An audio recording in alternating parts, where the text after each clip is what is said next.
Hey guys, welcome back. Here we are in lesson 2 of the church lighting game plan, and we're talking about intensity, focus, color, and beam. And in this video, we're particularly talking about focus and how we can use that attribute of light to keep our show, our service fresh, to keep things interesting, and to really help people to focus where we're pointing our focus at. That's ultimately the goal with all of our tech. If you help with the audio or the video, our goal is to help people get their eyes toward the message and get their minds focused on the message that's being delivered from the stage at church. So with focus, we can help people focus, right? That seems to make sense. Sounds kind of silly, but it's true. And so one of the things we can do to help keep things fresh is we can use our moving lights a lot. One of the things we can do is like this. Look here. We've now made the room feel a little more intimate by taking the moving light, moving it off of this wall, taking the two of them, and moving them into the center here on the band. Definitely for part of the worship time, you could do that. Or if you have some special music, you could do that to separate the special music from, other times where you might have them over here. Then we can go, and if we have a moment where we really want to focus on the cross, we can move them there. And no, you're probably looking at this thinking, well, I don't have moving lights, or if we get moving lights, we don't want to see them moving. And that's totally understandable and totally cool. Moving lights are really cool because they can take the place of a whole bunch of different lighting fixtures that you may have not had on all the time.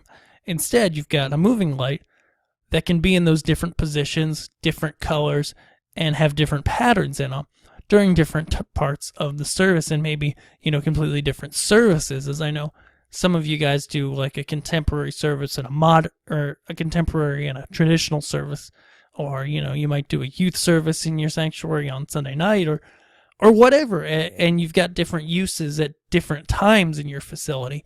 And so what I'm trying to say here is you definitely don't have to move moving lights, and they can still be a good practical investment if they're not moving.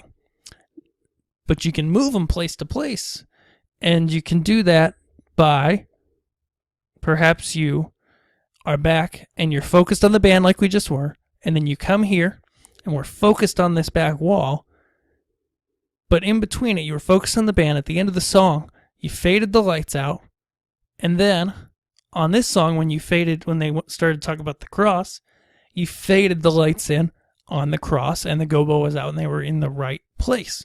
And so people don't have to see the lights actually moving. And if you're going to do that, whatever console you're using, when you make that transition, whether you're doing it manually or using the console's move in black function, let's say you're moving it manually just because that's a little easier to grasp. You create that extra cue in there to move the light manually, and then you create a cue to bring it up. And for that cue that moves it, I would set that pretty slow, like 5 seconds of fade if you have that much time, so that people don't see this light moving in the air, don't notice it, so that you're focused there.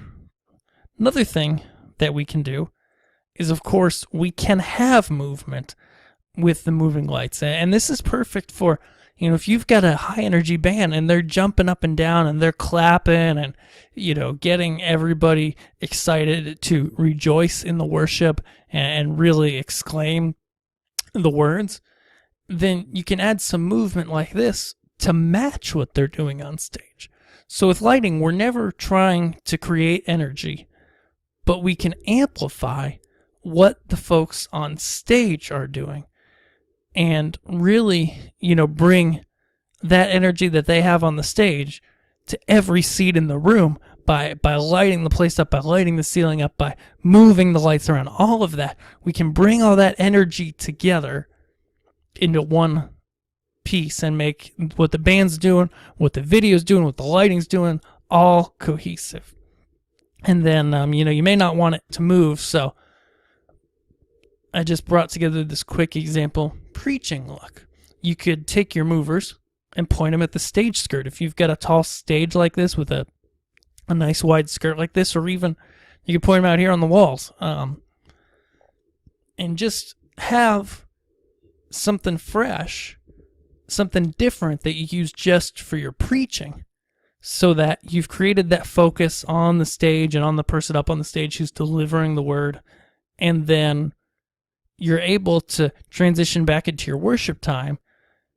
And now when you bring the movers back up in their position where they're going to be for worship, whether it be on the band or in the house or on the walls, it's different, and it feels different, and it helps people to make that transition. So that is just some examples on how you can use focus in your service to really just keep things fresh, keep things interesting, and keep things focused on the message, because that's ultimately what we're always doing. And so I hope I don't sound like a broken record with that, but it's really important because it can be easy to forget that and to get lost.